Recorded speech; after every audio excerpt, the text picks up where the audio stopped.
far, a few thank yous. Thank you to God for a beautiful weekend. It has been fantastic. Thank you to the Cardiotisa for allowing us to receive her myrrh as a blessing and a healing. Thank you to Father Mark, and to Bonnie Beverly, and to Kira and Michael and Adam.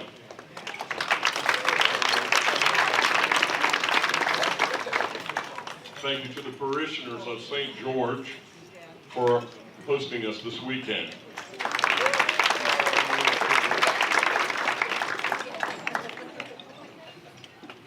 Thank you to the local ACRY officials and the membership. Thank you again for hosting. Thank you to the national ACRY senior and junior board members. You've done a good job this year. I thank you very much. Thank you to the new board members who are willing to serve in the coming year, and I look forward to working with all of you. Thank you to all of you for coming and attending this convention and for being here this evening to the banquet. You can applaud yourself if you want.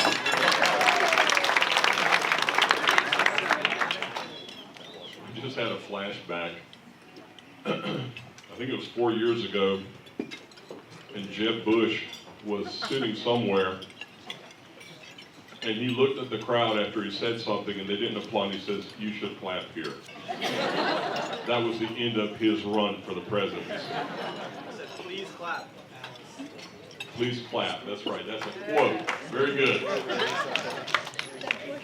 Here's a biscuit for you, sir.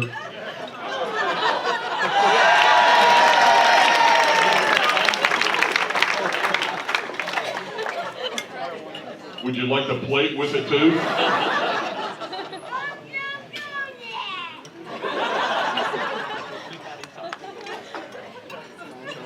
Thank you to everyone who attended the Divine Liturgy today and for being the living icons of the church.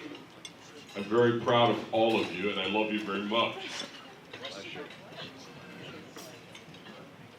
Thank you to my brother priests who served with me today. If you guys would just stand up, I'd like you to be recognized. If you were here or you come from somewhere else, just stand up so we can see you.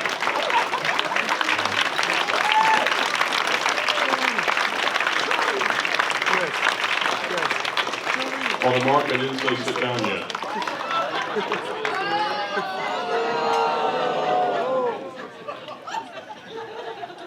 Leave him alone, Beverly. Father Nicholas, you finally decided to stand up too? Hallelujah.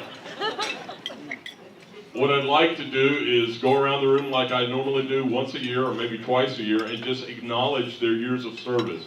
Father John in the corner, how many years? Hallelujah, brother. Father Stagan, 9 years. Father Nicholas, how many?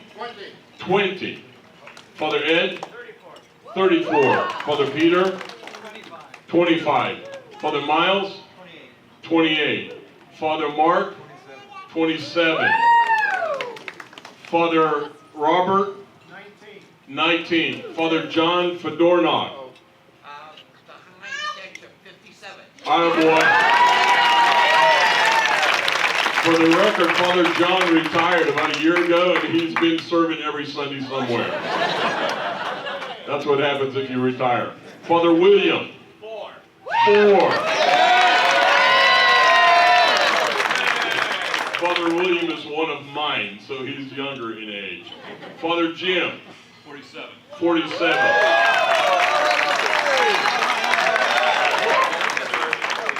Okay, Father Mark, now you can sit down. Oh, Father John, right in the middle of the room, sorry. 49. Anybody else, friends? Miss anybody else? Okay, you can sit down now.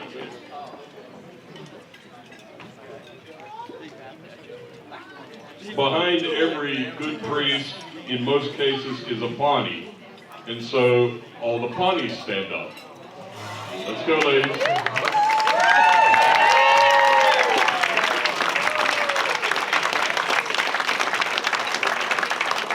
I'm not going to ask you how many years you served because it's the same as your husband. But know that I love you, and I love you because why? Because you take care of my brother priests. Without your care when they come home, without your gentle touch, without your ear to hear something that needs to be heard, not a confession, but something else, you're always there. And for that, I love you very much. Thank you, ladies.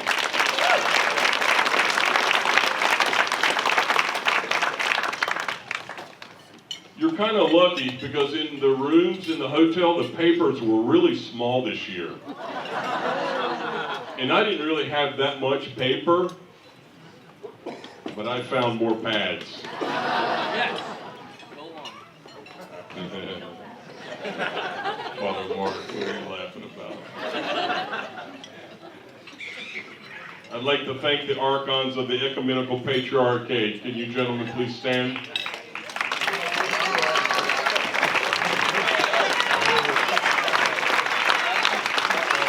Hang on, let's get them all.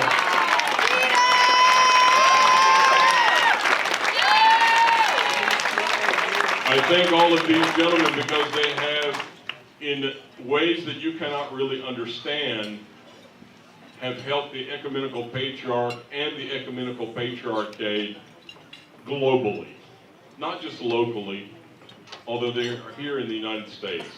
The effort of the Ecumenical Patriarch and the Patriarchate in the times that we're in requires others to help. And so these gentlemen all do that. And so I thank you on behalf of the Ecumenical Patriarch, who didn't ask me to say that, and don't tell him that I did. Have a seat, gentlemen.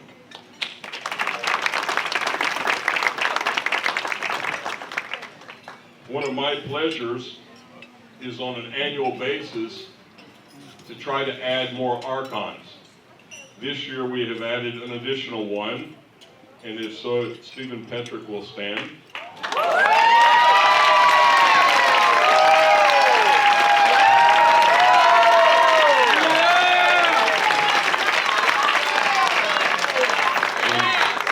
Well, you guys are good Greeks, Axios, very good, very good. Stephen is going to receive his vesture in mid-October at the cathedral in New York City. And so if you're in the area, go to liturgy that day, okay? So that you can see the vesting of other archons. The entire GOA hierarchy should be there, and others will also be there. And so if you have an opportunity, go. If you've never been to the cathedral, this is a good opportunity to be there. And so congratulations, new archon.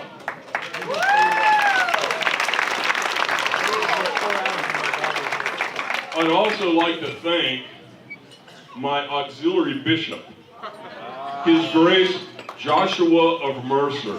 Please stand.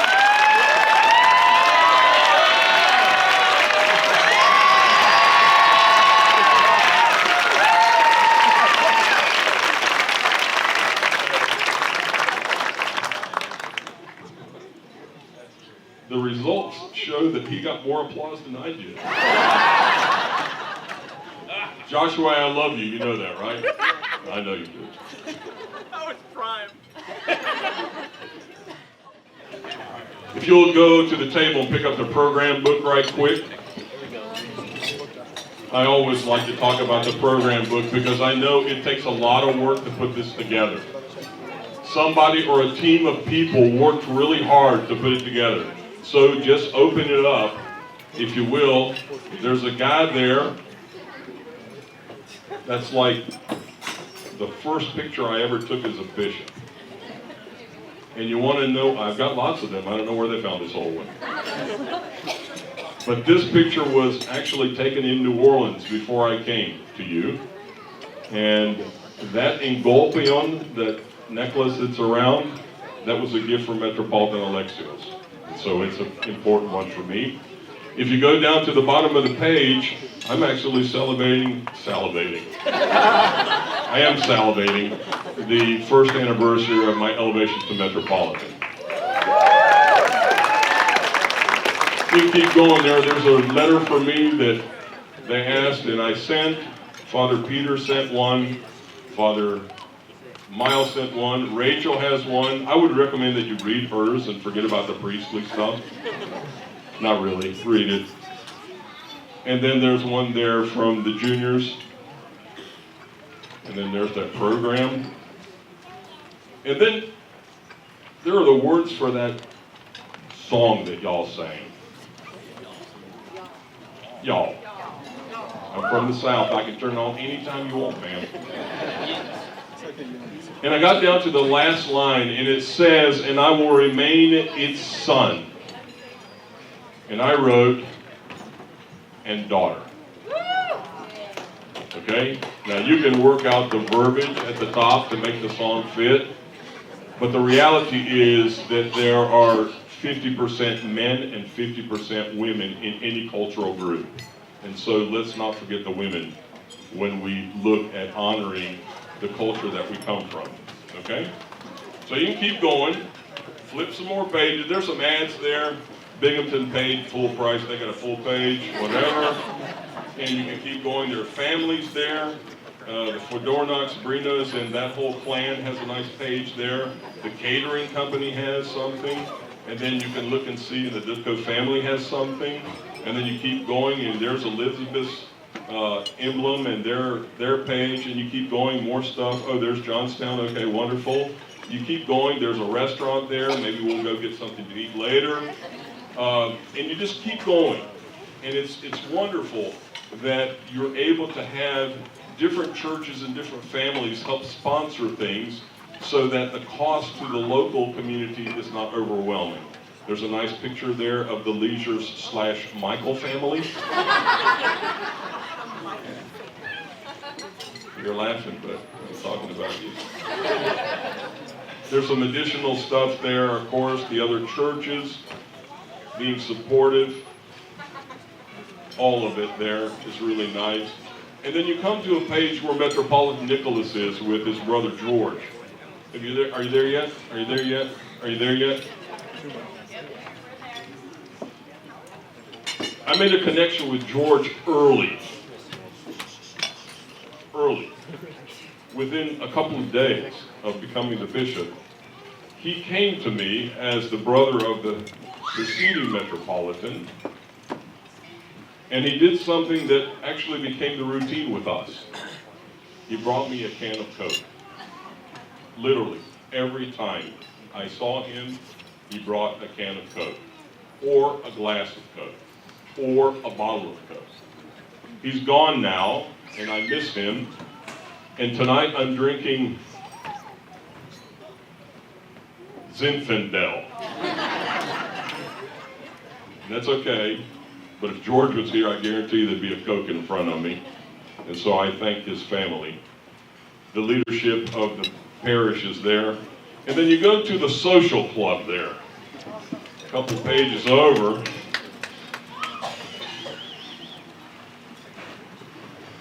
Last night I became member number 41. I'm good until the end of December of this year. It actually says Metropolitan on it. They prorated? I guess, I have no idea. But after this, I might walk across the parking lot. Keep going, keep going, keep going. And then there's a page there that at the very top, it's on the right side, it says commemorating the pioneers of our diocese. You there yet? Yeah. That's an important page. Not any more important than the other pages, but an important page. Because what does it say there? Remembering the bishops, priests, and founders of our diocese, and those parishioners, builders, and benefactors who built the foundations and cornerstones of our churches. You cannot forget the past. You cannot. The minute you forget the past, you do not exist. You do not. I'm proud to be Greek. We have a 5,000-year history. I know 8 generations of my family back, every name except 2 children that were born that my grandfather could not remember when I quizzed him 25 years ago. He lived to 97. I said, I better write this stuff down. Because when he's gone, it'll be gone. And it was on a napkin. Kind of like the Gettysburg Address, on a napkin. But it's there. I encourage you, especially the young people, sit down with the older people, not your parents, the olders, the grandparents, the great-grandparents. Sit down and talk with them. And let them tell you their story. Let them tell you about family members they remember. And write it down. Write it down. Don't wait for Ancestry.com to save you. It will not. But they'll get your $100. Write it down. And so that's a beautiful page. And I appreciate the fact that it's there. I've had discussions in the evenings when most of y'all have gone off to your rooms in the little patio that's outside the hotel. It's been beautiful to sit down and listen to stories and to realize that you are no different than I am. Culturally, we come from a little bit different part of Europe, but we came from villages. And sometimes the villages were not in friendly terms with each other. And maybe within a village there were families that were not on good terms with each other. Or maybe there was tremendous love in a village and everybody was related to everyone. And you couldn't marry in your village because you knew everyone who was your relative.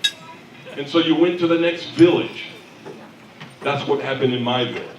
My father couldn't marry anyone in the village. They were all related. All of his brothers went outside the village. It's the same.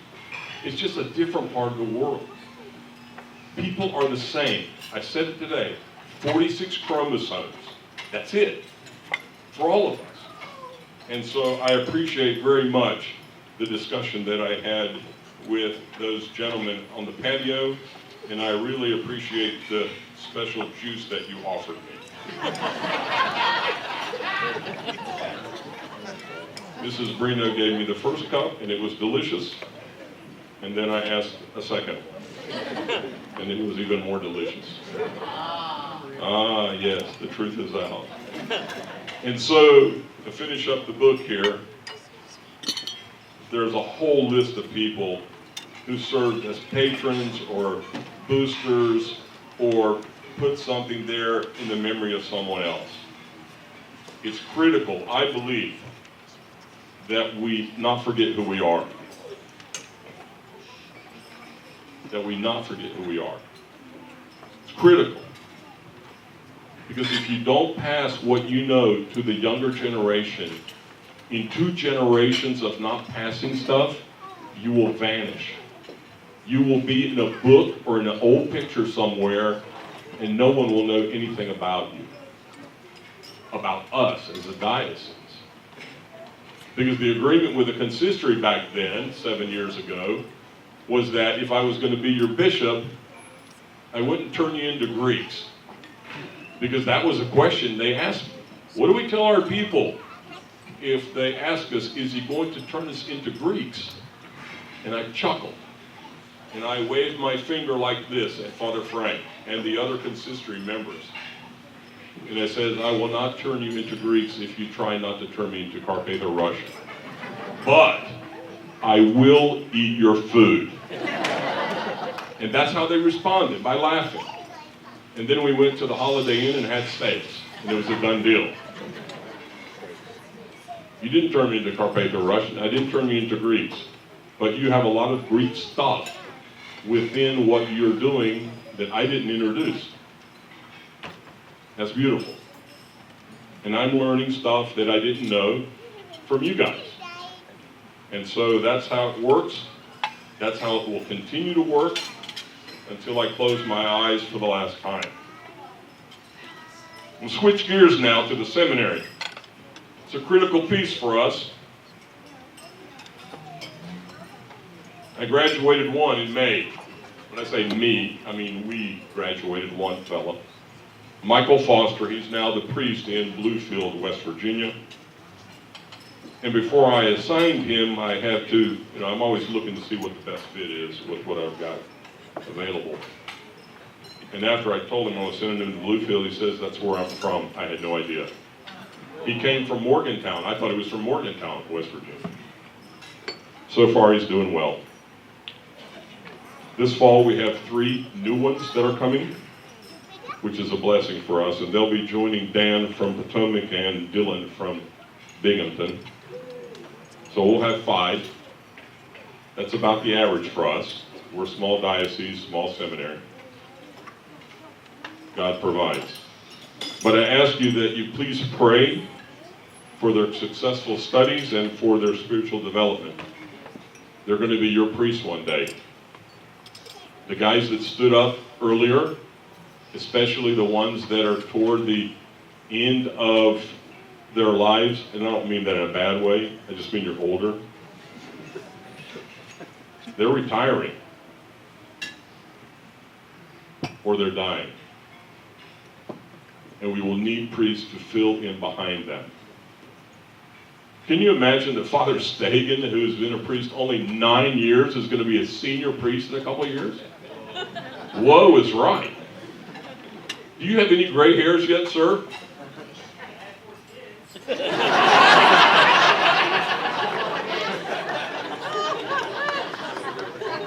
I don't believe that your kids are gray hairs.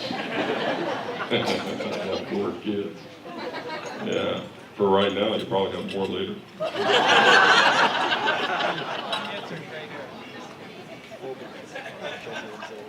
The second thing I ask you to do is to please pray to God to send us more men.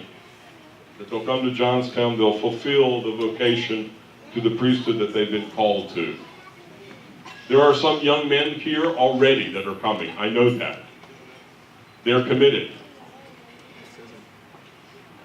I got 4 from 10th Street that signed a napkin 3 years ago. They're now 11 and 12 years old. But they're coming. I have at least 1 or 2 from the Pittsburgh area. They're coming. I won't say their names, but you probably know who they are. Pray for our seminary so that they can take care of us and do their tasks given to them by God. Next month, from the 13th to the 16th, we have our Sobor. We meet every 3 years to take care of the business of the church for our diocese. And there are a few heavy things we need to discuss there, and we will. This year I decided that the young people need to be part of the Sobor, and so I asked for them to write essays. If you were an 11th grader or a 12th grader rising, to write on one of 5 topics that I had. And then I asked the college students to do the same thing. And there's some money there. You can do anything you want with if you win the essay contest. But all of the essays will be published in the journal that will come out during that time frame in October. Because I want the adults to hear what their kids believe about the Orthodox faith, about something that can be controversial. And so I look forward to seeing the ones that have been written. We have several that have been written. I read one the other day from a college student, and it was fabulous. And so I'm very excited about that. We have 3 major holidays in our diocese, in my mind. Pascha, Christmas, Camp Nazareth. Obviously, they've learned the line. I've used it a couple of summers now. And Camp Nazareth's getting ready to go into 2nd place.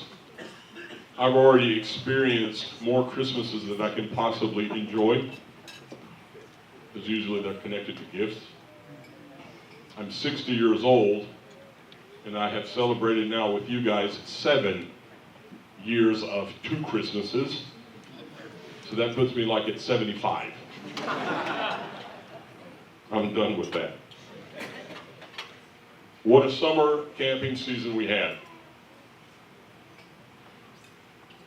I was there for 5 weeks. I was there for most of training week, which I had not done before. I usually only had the last couple of days. And that overlaps with the last week of the GOA Pittsburgh Metropolis kids. But this year I was able to get there a little bit sooner because I cleared my schedule. I says, I'm going because I want to be there more than I'm ever there. And so I was there for that week. I was there for the 3 weeks of the regular sessions. And then 1 week at the end of the session, which was our 3rd Science and Nature week. I'm a biologist by training. There's no way we're not going to do science out there.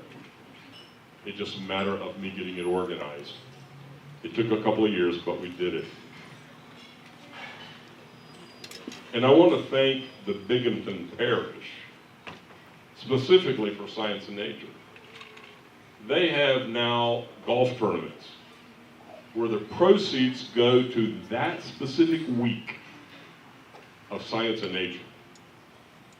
Last year they raised a bunch of money and we bought a $3,500 telescope. It's a big one. So we thank you, gentlemen.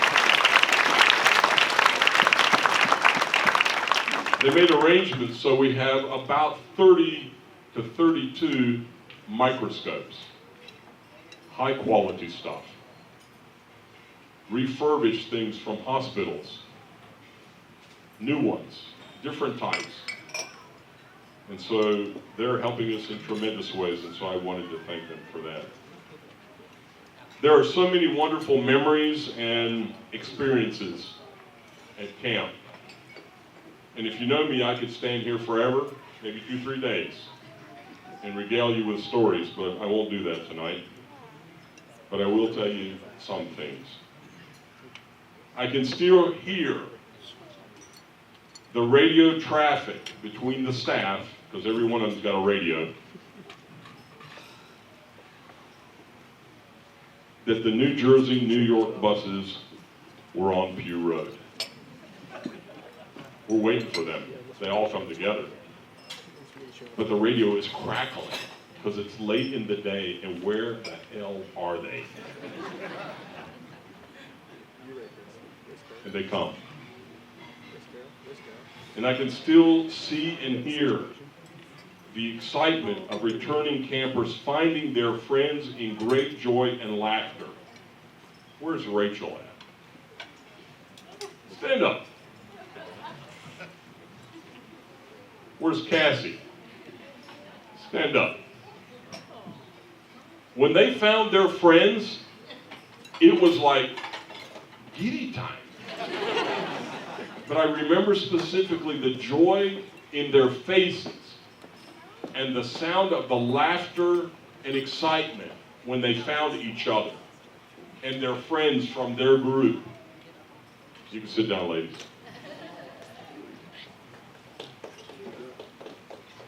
You don't have to applaud.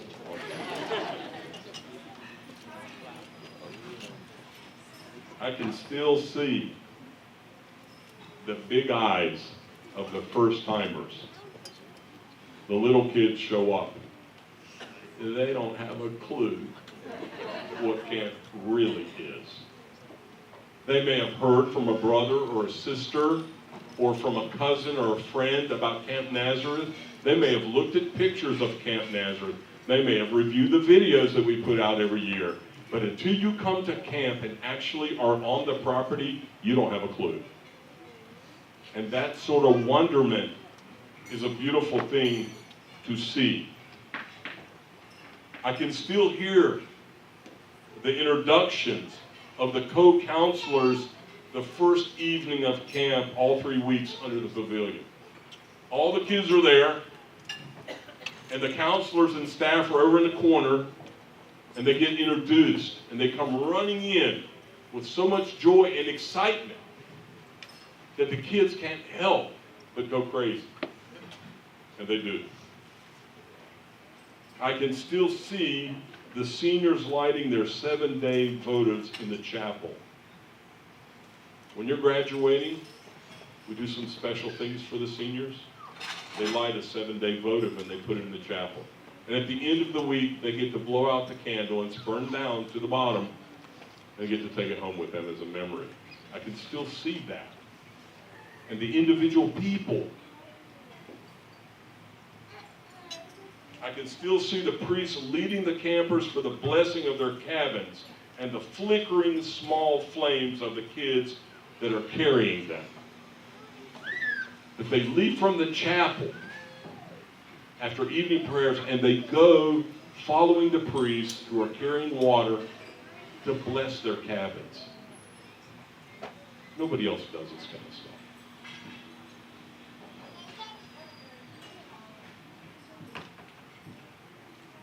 Bonnie Derry, this one's for you. I can still smell the bacon at breakfast.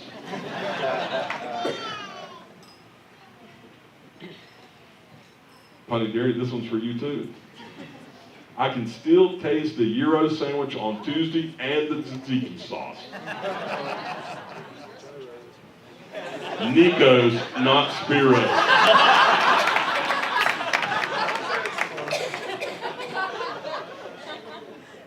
If you don't know what that is, you weren't in church today.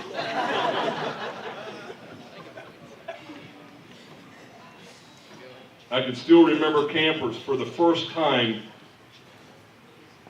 clinging to the wall on the high ropes course, harnessed and going up.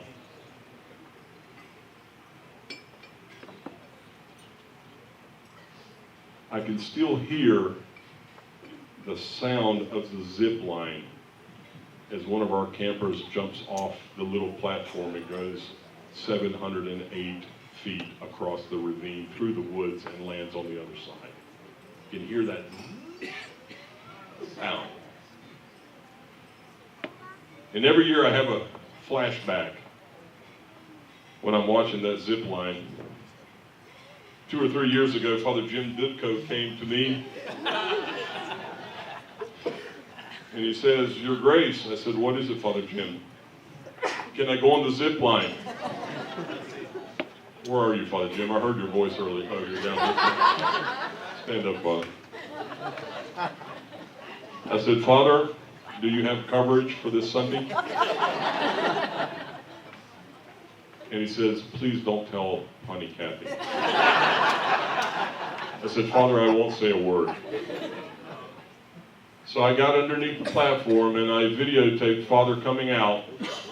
And as he's going, he's got one hand in the air free and he's blessing with the other one.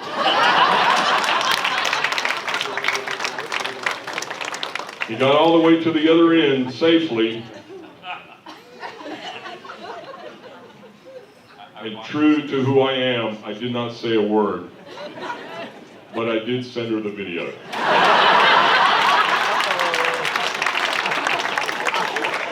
Father Jim, you can sit down now. Actually, you can stand up. I got one more story about you.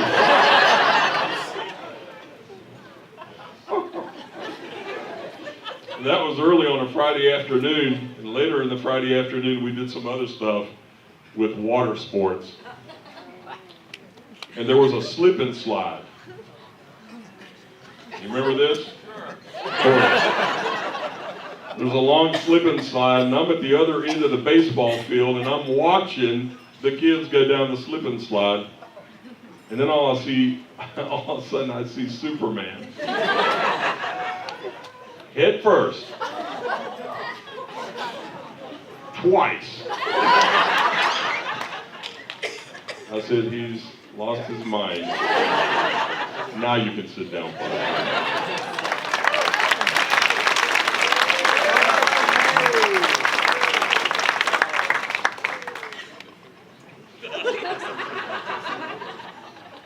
Pondidaria, I can still smell the sticky buns on Wednesday morning. And since I left camp, every Wednesday morning I wake up looking for them, and you don't deliver. Yet.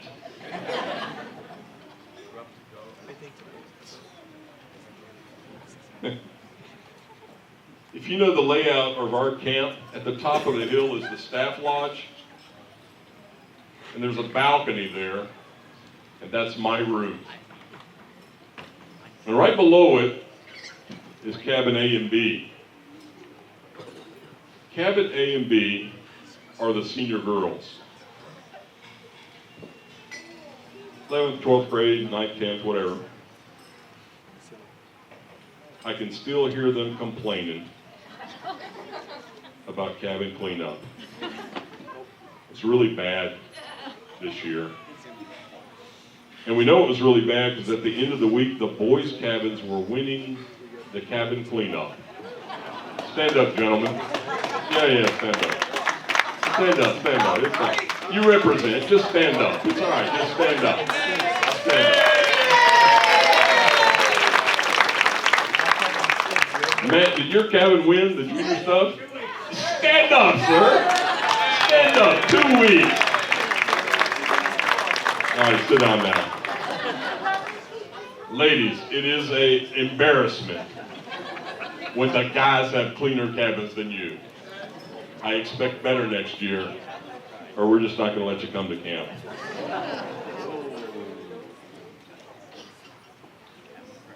I can still smell the arrival of the Cardiotisa. When I was hearing the confession, I went, she's here. Father Mark had come around the side door, put her on the altar. I was out front. I had a flashback. 3 years ago, I came for Holy Week. I was 2 miles away. I smelled the graduate. 2 miles away in my car. I'm looking around. Do you have any cotton swabs that you forgot about? No. She has graced us so much. So much. And she has touched the lives of so many of our kids. And you, of course, tell us the stories. And we see it among ourselves. So we thank you, Father Mark, for bringing her every Thursday for our 3 weeks and the 2 weeks of the senior GOA kids. Thank you.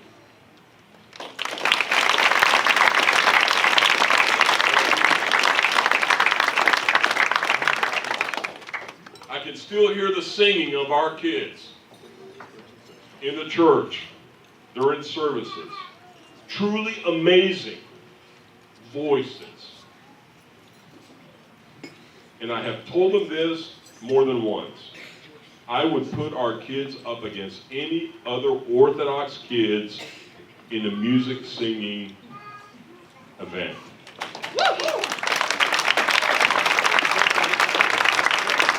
And I don't say that because they're my kids. I say that because I've heard other kids. And they're growing up in communities where there are major choirs and no one else sings. But in our diocese, we have choirs, but everybody's singing.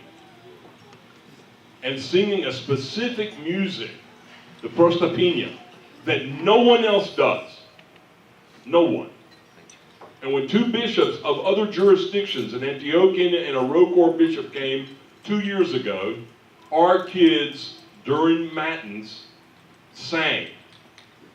And they were stunned, both of them.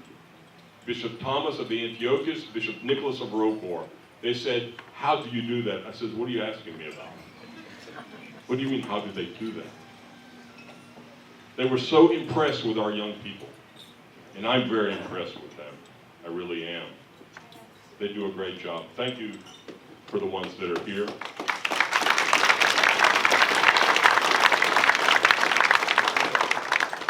And then I had a flashback.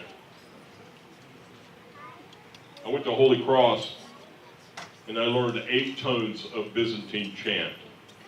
It took me 3 years to get it all, but I got it. It's not easy.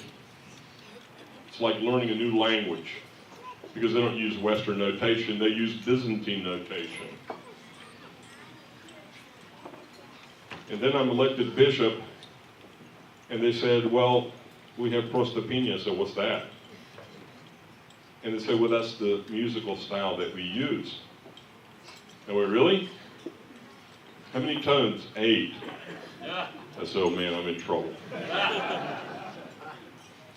But now, I have become very familiar with the prostopinija. And so it's a blessing for me to know not only that, but the Byzantine chant that I occasionally get to sing, chant. If you were here early this morning, I sang right before I came out. And I listen to Mount Athos on my phone regularly in the evenings, and they have matins and the Divine Liturgy every night. And so I get to hear the liturgies in the Byzantine music and in the language of the Greeks, and I get to practice. And so I enjoy it very much. But that's my flashback. But I love our kids and everything that they do. Friday mornings, Divine Liturgy. Incredibly moving. Incredibly moving with my brother priest and with our kids singing the liturgy. There are times when I just stop because it's so powerful. And I just listen. And I can't tell you how many times they brought tears of joy to my eyes. I love our kids. They're so good. And when they're singing, they're fabulous. Sports at camp this year.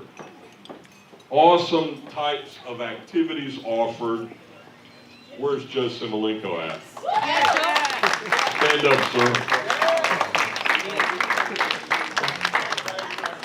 Our athletic director this past summer created some amazing things that entertained us in ways we cannot even remember because it was so hilarious as it was occurring. Skilled sports and very competitive. And so we thank you very much, Joseph.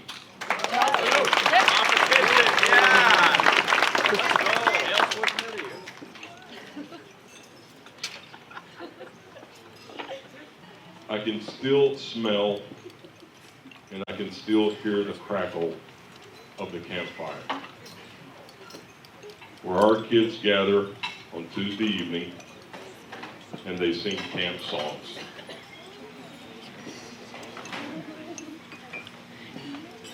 It took me at least 10 days after I left Camp Nazareth at the end of the season to get those songs out of my head. I thought I was going to lose my mind. In a good way. But it is a memory for me. Camp Nazareth has an incredible sky. At night, when it's clear, it is like a planetarium. This year, we were able to look at planets and stars, satellites and meteors. The planets that were visible were Jupiter in the west, Saturn in the Midwest,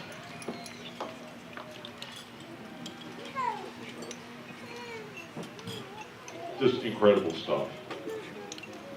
In the overnight with the seniors, we had great skies.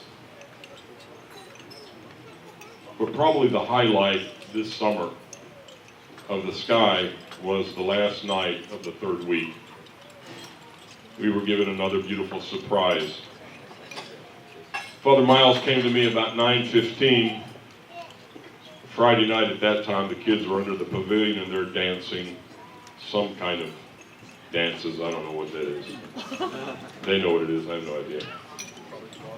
Occasionally there'll be a tune in there from the 70s and I get excited, but whatever. He came to me and he says the International Space Station is going to cross over us later on tonight. I said, really? What time? 10:14. So I pulled out my phone. I went to my International Space Station app and confirmed that this priest was not crazy, that it was going to occur. And so about 10 o'clock, a little after 10, I walked into the pavilion and I started talking to different counselors and different campers that were a little bit older. And I says, in about 5 minutes, come outside and just get ready. What? Just come outside. And so if you know the lay of the camp, the pavilion is here, the pool is here. It was going to come from the northwest, across the sky, over the pavilion, over the chapel, and then disappear. And so I went out there to get a good seat on one of the rocks. There were some campers there, some counselors there. And I remember one specific little boy from Cheektowaga. That's Buffalo. And he goes, what time? 10:14. Well, it's 10 o'clock, or 10:05. Yeah, 10:14, be patient. What time is it now? It's 10:10. Well, I don't see anything. 10:14. He's looking at his watch. It's 10:12. It's 10:14. It's 10:13, Bishop Gregory. I said, yeah, I know. Just keep looking over those trees. It's going to come at 10:14. And then it went to 10:14. And one of the counselors goes, it's 10:14, Metropolitan. I said, be patient. In a few seconds, it will come over those trees. And sure enough, there it was. It came like a little white light and just kept coming and getting brighter and brighter. By that time, everybody who was out and had any awareness was like, ooh, look, what? Okay. And it just kept coming and getting brighter. And it actually passed over our heads. For about 4.5 minutes, we had access to the International Space Station from Earth. And 3 human beings are up there flying by. And then right as it got over the chapel, it started to go from white to red, and then brown, and then it was gone. The change in the color is the reflection of the sun. As long as it's high up, the sun is reflecting that light. And then it was gone. And it was awesome. I won't tell you who that counselor was that was impatient at 10:14. But she is in this room. Is it Alexa? Who said that? Guilty as charged.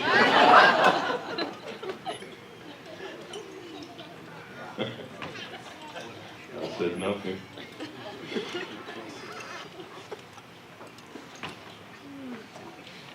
It was a beautiful summer. It truly was. I said nothing about Friday afternoons after we get out of our brunch after liturgy and cabin cleanup, and then we have some special programming there. And then at the end of the special program, there are some water sports. Melee is the way Father Peter described it. This year, we've successfully discharged 2,000 water balloons every week. I only gave maintenance 1,000. They brought another 1,000 on their own. There's been a progression. The first year when I came to the camp, I introduced bat spins, and we'd spin around the bat and get some water balloons thrown at us. Second year, Father Stephen added the garden hose. So as you were running toward the bat from your team to the priest sitting in a chair, he would squirt you.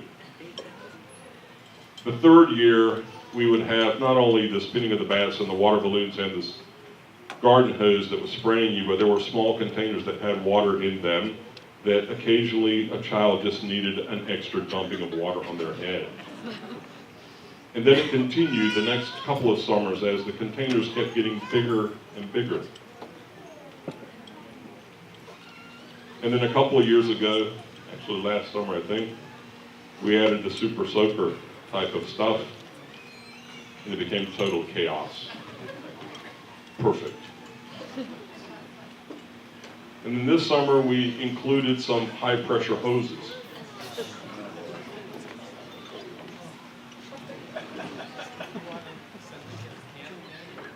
I would send them every week, Father. What are you talking about?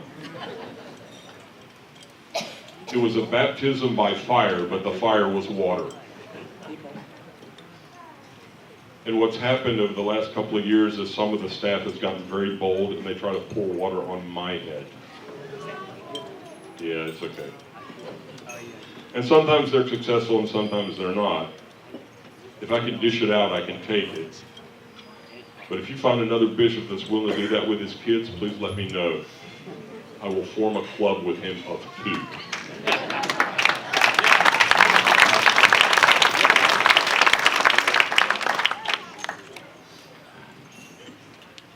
I'm on the last page.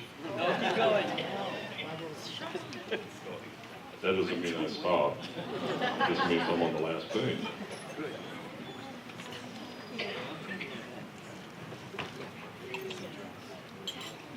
Saturday morning comes, and the seniors extinguish their flames and their votive candles, and they get to take them home.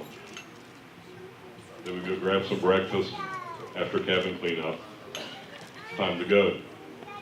It's time for the kids to get on their buses and leave if they're not staying for a second week or a third week. And it's an emotional time because young people who tell you after they're gone or as they're going, this was the best week of my life. That means we're hitting home runs.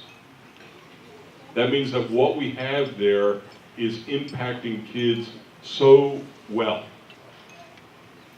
and having them grow closer to Christ and closer to his mother. Is the camp perfect? No. Can we always do things to make it better? Of course. And we continue to work on that. But there are lots of tears. Lots of tears. And then as the buses and the vans are pulling away, or cars, I open up the trunk of my vehicle. I open up the cooler, and I throw one last water balloon at them. This year, Phoenixville decided to pull a trick on me. New priests, new strategies. They come rolling along, stop, I throw the balloon, and then they start throwing balloons from their vehicle.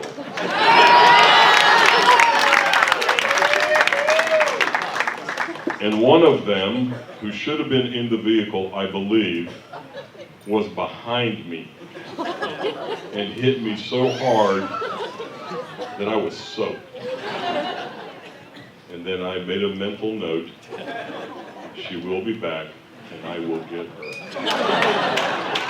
And if you think for a minute that you're off the hook, I got news for you.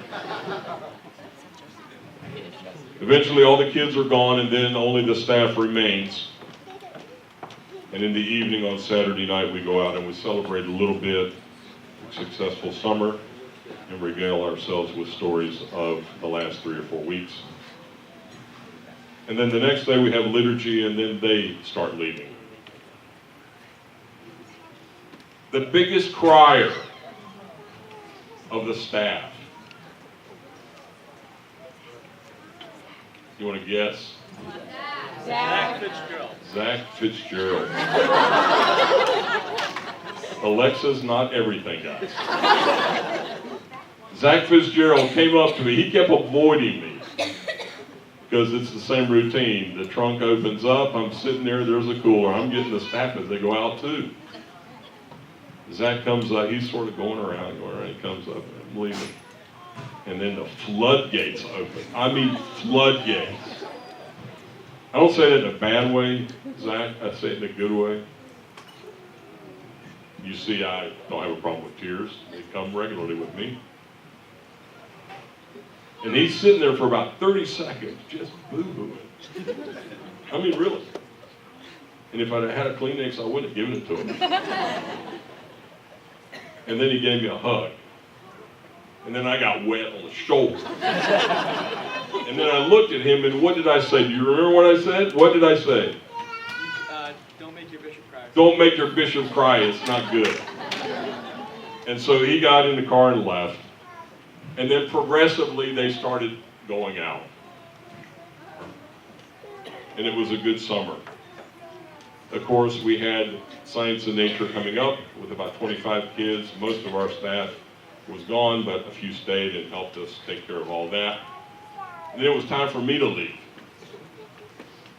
And when I leave, they ring the bells, just like when I get there the first time. The auxiliary bishop actually has a protocol from our diocese that when I'm coming, he rings the bells. He's the first one that gets greeted, and then I greet like Metropolitan Sabbath of Pittsburgh after my bishop. And so it was time for me to leave. And so I'm waving goodbye, and the driver side window was open.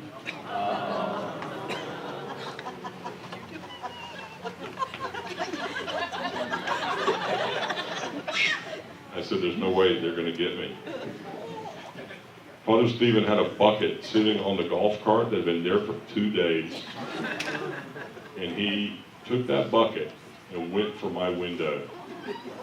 And I gunned it, and he hit the back, and it was closed. If he thinks for a minute that he does not hear, you can give him this message. I have not forgotten. I got out to the pines across from the field, and I took a picture of my vehicle and the water spot so I would remember for next year. What time is it? Hey, it's almost time. All right, here we go. It's going to take a few minutes, but let's do it. 7 more minutes. If you were at camp for 1 week this year, go to the floor quickly. 1 week, go to the floor quickly. Don't think about it. Go to the floor quickly. Hurry, hurry, hurry, hurry. If you went to camp a second week, go to the floor. Go, go, go, go, go, go. If you were fortunate enough to come to camp for 3 weeks, get out there. Do it now. Look and see how many people's lives have been touched or have touched Camp Nazareth. Look. And that's just in this little gathering. There are people across the diocese who have done that. Okay? Have done that. Now, if you're the bishop for the last 7 years, and you introduced the bat spin water arena competition and have received, I don't know how much water on you from staff that thinks they have the right to do it, campers that have the right to do it, priests like Father John Fedornak tried 1 year. Come to the floor. I'm here.